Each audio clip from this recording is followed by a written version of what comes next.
دل اگر تنگ تو باشد تو نباشی چه کنم؟ در فضای دل من عطر نپاشی چه کنم؟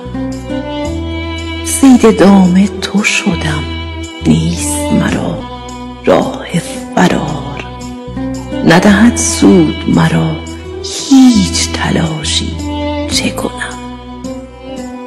تو اگر اخم کنی قهر کنی با دل من، می شود هر دو جهانم متلاشی چه کنم؟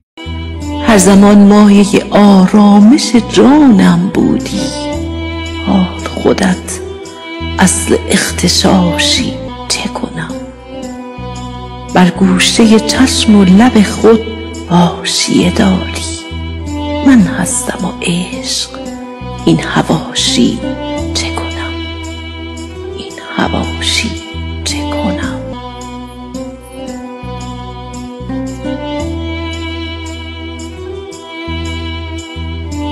Mənə bu cür deyirdi bir nəfər, gör neçə müddətdir qalır mənsiz, getdi özü də hədər, sözü də hədər.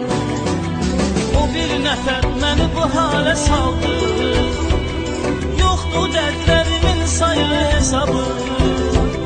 Mənə bu qədər əzab çəkdirən yar, görən heç çəkirmi vicdan əzabı?